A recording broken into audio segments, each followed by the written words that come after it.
The agenda, we're looking at behavioral and purchasing triggers and understanding the emotional brain and buying behaviors. Social influences. Why do people do things? Why do people not do things?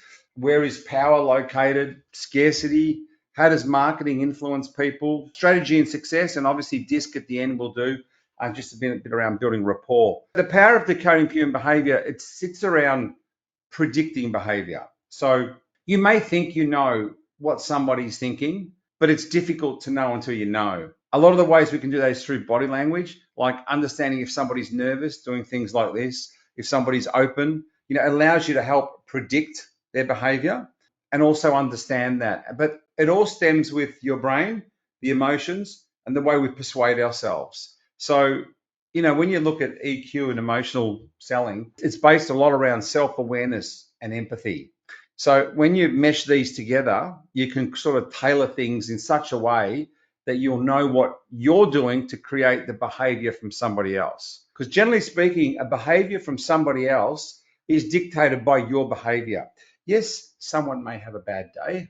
Somebody may have come to work today like I did with a headache, but that does not mean that that's going to allow me to be a certain way. Now, if I've got a headache like I did coming into work this morning, and I speak to somebody, maybe I wasn't my usual self, but based on what that person reciprocates to me in terms of their body language and in terms of the way they decode my human behavior, it's going to make a big impact on how I decode them and come back. But the big takeaway here is it starts with you, your self-awareness, where you are and how you're sort of presenting yourself to present to others. So there's a lot of power in that. And the best communicators can do this.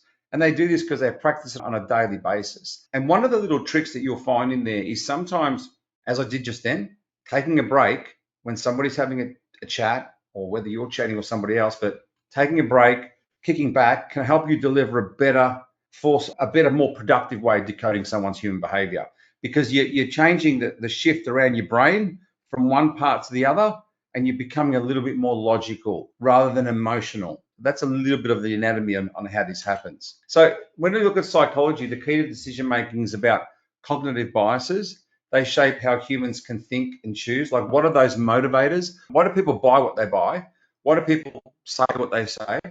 And most important, why do people do what they do? Well, this is all shaped by experience and social factors. If something's happened to me previously over here, then there's a good likelihood that I'm going to probably replicate that when I come over here.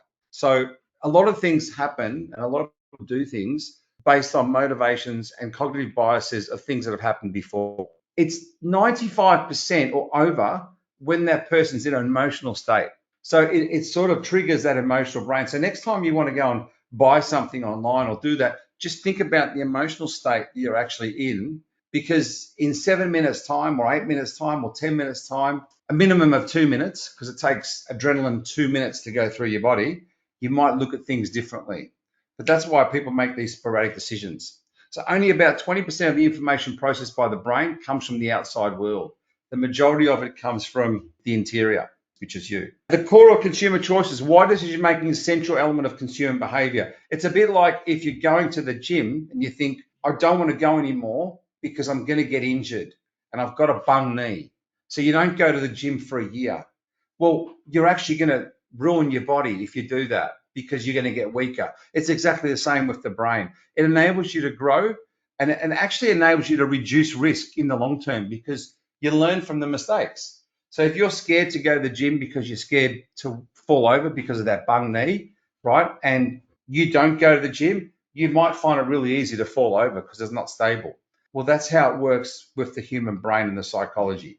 95% of purchasing decisions occur subconsciously. So that shows you and illustrates the significant impact of implicit cognitive processes. And that's a proven fact. How do we make a decision? You're deciding whether you want to go to a party or start a job or accept a job role or do something for one of your managers or one of your leaders. The first thing you do is you've got to identify the decision. And that's where you define the problem. So what am I doing and why am I doing this? Creating a sense of urgency can increase conversion rates by up to 332%. So, you've got to use, it's a secret weapon, and you've got to use it wisely. And what I mean by using it wisely is being able to use it at the right time, at the right place, in the right amount. Because if you say, this is never going to happen again, you're going to completely miss out for the rest of your life. But that's a complete exaggeration. It can go the other way. So scarcity and urgency, they're principles that can dictate a lot around human behavior. Crafting scarcity and urgency, it's a winning strategy. Limit time offers, these are ways of doing it. Limited quantity alerts, exclusive offers, countdowns, Black Friday sales. See how Black Friday it's surpassed Christmas now because of the amount of scarcity and urgency that's been put around it. So, it's become the time of the year where more shoppers buy, and all because they're focused on that scarcity and urgency. Products that show limited quantities available can increase sales by up to 226%. So you can put this into your dialogue, and you can watch and see how behavior changes. Swaying shoppers, swaying people, influence marketing, partner with influencers to share products. These things help. Credibility and trust, like who's been using it and why. Do we trust this person? Are they the right people? Are we doing this together? Checking that success is watching how influencer promotions affect brand loyalty. And we can show you some of those because 40% of people say they've purchased an item online after seeing it used by an influencer on Instagram. Now, that's just because an influencer's used it.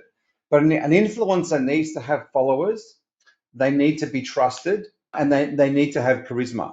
They're the three things. So not everybody will think they're charismatic. Not everybody will trust them, but there'll be a large majority that do. That makes an influencer. And if you look at two influencers, you've got, Sprint with Lily Bonds, and Lily Bonds recruited for US Hispanic market campaign, boosted Sprint's appeal and highlighted influencer effectiveness. Calvin Klein used Justin Bieber, and clearly that boosted sales. I remember when that happened. 70% of teenage YouTube subscribers trust influencer opinions over traditional celebrities.